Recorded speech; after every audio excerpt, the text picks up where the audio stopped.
ഓം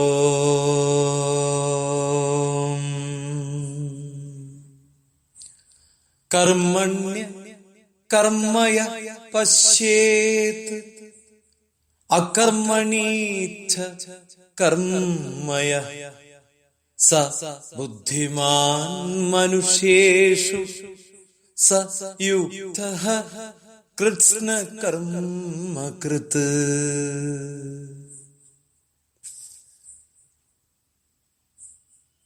കർമ്മണി അകർമ്മ, കർമ്മത്തിൽ അകർമ്മത്തെയും, അകർമ്മണി കർമ്മച്ച, അകർമ്മത്തിൽ കർമ്മത്തെയും. യഹ് പശ്യേത്, ആരാണോ തിരിച്ചറിയുന്നത്, സ മനുഷ്യേഷു, അവൻ മനുഷ്യന്മാരിൽ ബുദ്ധിമാൻ, ബുദ്ധിമാനാകുന്നു. സ യുക്തഃ, അവൻ യോഗിയാകുന്നു. കൃത്സ്ന കർമ്മകൃത്, കർമ്മങ്ങളൊക്കെ യുക്തമായി ചെയ്യുന്നവനുമാകും. ജ്ഞാനകർമ്മ സന്യാസ യോഗത്തിൽ 18ാമത്തെ ശ്ലോകമാണ് നമ്മൾ ഇന്ന് പഠിക്കുന്നത്. ഈ ശ്ലോകം ശ്രദ്ധാപൂർവം ചൊല്ലേണ്ടതുണ്ട്. കർമ്മണ്യ കർമ്മ യഹ് പശ്യേത്. ഓക്കെ, യഹ് പശ്യേത്. അകർമ്മണി ച കർമ്മ യഹ്. സ ബുദ്ധിമാൻ മനുഷ്യേഷു സ യുക്തഃ കൃത്സ്ന കർമ്മകൃത്. ഇത് ഈ മുറിക്കുന്നത് കറക്റ്റ് ആയിട്ട് തന്നെ എല്ലാവരും ഒന്ന് പഠിക്കുക. അതിന്റെ അർത്ഥവും ഞാൻ പറഞ്ഞു. ഇനി അതിന്റെ ഗീതാമാധുര്യം ഇതൊന്ന് വിശദമാക്കുകയാണ്. എല്ലാവരെയും ഞാൻ സ്വാഗതം ചെയ്യും. ഇപ്പോ കർമ്മം, അകർമ്മം, വികർമ്മം, ഇതൊക്കെയുള്ള ഡീറ്റെയിൽസ്, ഒരു വിശദീകരണം ഭഗവാൻ അർജുനനോട് പറഞ്ഞുകൊണ്ടിരിക്കുന്നതാണല്ലോ ഇപ്പൊ നമ്മൾ പഠിച്ചുകൊണ്ടിരിക്കുന്ന പോർഷൻസ്. അപ്പോ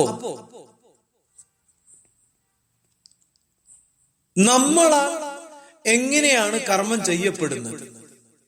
1 പോയിന്റ്, ഒരു ക്വസ്റ്റ്യൻ മാർക്ക്.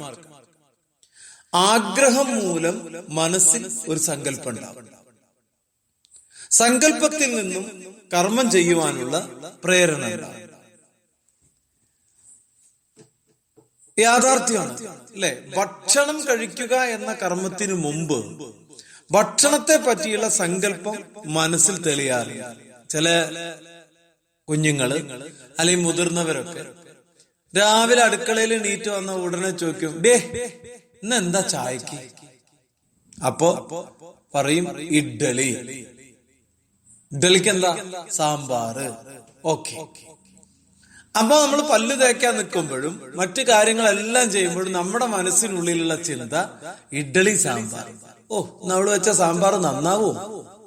ഇഡ്ഡലി നന്നാവോ? അല്ലെ? നമുക്കൊരു വലിയ സങ്കല്പം നമുക്കുണ്ടാവും.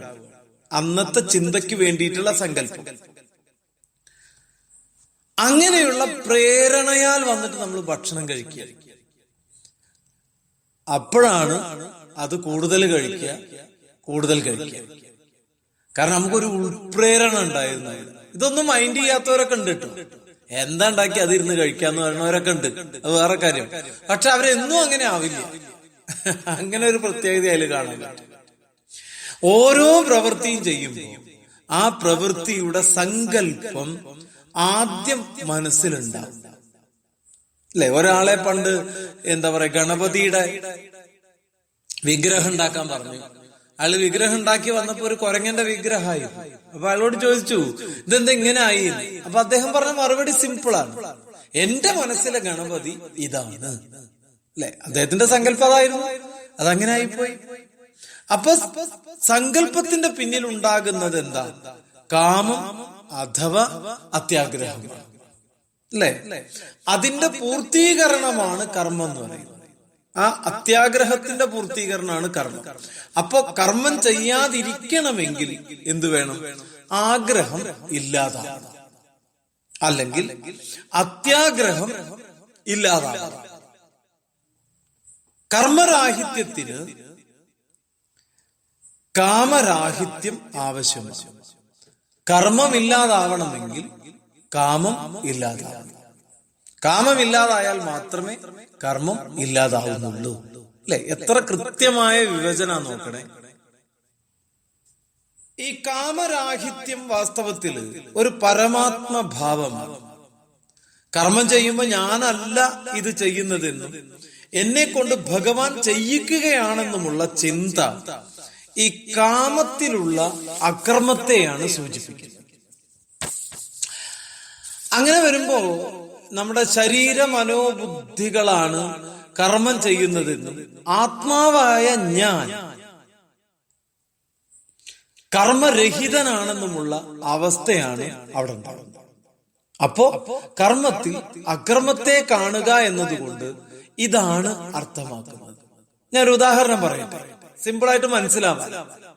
തീവണ്ടിയിൽ യാത്ര ചെയ്യുമ്പോൾ രണ്ട് ഭാഗങ്ങളിലുള്ള വൃക്ഷവും കെട്ടിടങ്ങളും ഓടി മറയുന്നത് നമുക്ക് അനുഭവപ്പെടാറില്ല അല്ലെ? നമ്മൾ മുന്നോട്ട് പോകുമ്പോ കെട്ടിടങ്ങളും വൃക്ഷങ്ങളൊക്കെ പിറകോട്ട് പോകും.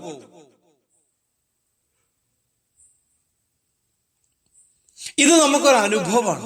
എന്നാൽ വാസ്തവത്തിൽ എന്താ സംഭവിക്കുന്നത്? ഓടിക്കൊണ്ടിരിക്കുന്ന തീവണ്ടിയിൽ നമ്മളാണ് ചലിച്ചുകൊണ്ടിരിക്കുന്നത് എന്ന സത്യം നമ്മൾ മറന്നു പോവാ. അല്ലാതെ മണ്ണിൽ ഉറച്ചു നിൽക്കുന്ന വൃക്ഷങ്ങളോ കെട്ടിടങ്ങളോ അല്ല ചലിക്കുന്നത്. ഇതാണ് കർമ്മത്തിൽ അകർമ്മത്തെ ദർശിക്കുക എന്ന് പറയുന്നത്. നമ്മളൊക്കെ കുട്ടിക്കാലത്ത് നമ്മുടെ യാത്ര ചെയ്യുമ്പോൾ അച്ഛനോടൊക്കെ ചോദിക്കാറുണ്ട്, പലരും ചോദിച്ചിട്ടുണ്ട്, ഈ മരങ്ങളൊക്കെ എന്താ പിറകോട്ട് പോണ അച്ഛാ എന്ന് ചോദിക്കാറുണ്ട്. അതുപോലെ അകർമ്മത്തിൽ കർമ്മം കാണാൻ സാധിക്കുന്ന അവസ്ഥയും ഭഗവാൻ പറയുന്നു. ഒരാൾ നിശ്ചലനായിട്ട് ഒരിടത്ത് ഇരിക്കുമ്പോ നാം മനസ്സിലാക്കുന്നത് ആ വ്യക്തി കർമ്മരഹിതനായിരിക്കുന്നു എന്നാണ്. എന്നാൽ ആ വ്യക്തിയുടെ മനസ്സും ബുദ്ധിയും സദാ പ്രവർത്തിച്ചുകൊണ്ടേയിരിക്കുക.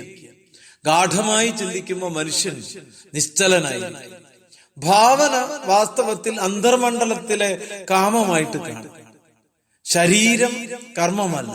അതുകൊണ്ട് തന്നെ ഭാവനാലോകത്തിൽ വിഹരിക്കുന്ന വ്യക്തിയുടെ അകർമ്മത്തിൽ നമുക്ക് കർമ്മത്തെ കാണുവാൻ സാധിക്കും. അപ്പൊ കർമ്മ വിവേചന ബുദ്ധിയുള്ള വ്യക്തിയെ ഭഗവാൻ ബുദ്ധിമാൻ എന്ന് പറയുന്നു. കർമ്മത്തെയും അകർമ്മത്തെയും വിവേചിച്ചറിയാൻ കഴിയുന്ന ആളെയാണ് ബുദ്ധിമാൻ അല്ലെങ്കിൽ യോഗി എന്നൊക്കെ പറയാം. അപ്പൊ ബുദ്ധിമാന്റെ ഒരു വാങ്മയ ചിത്രമാണ് ഭഗവാൻ ഈ ശ്ലോകത്തിലൂടെ നമ്മുടെ മുന്നിൽ അവതരിപ്പിക്കുന്നത്.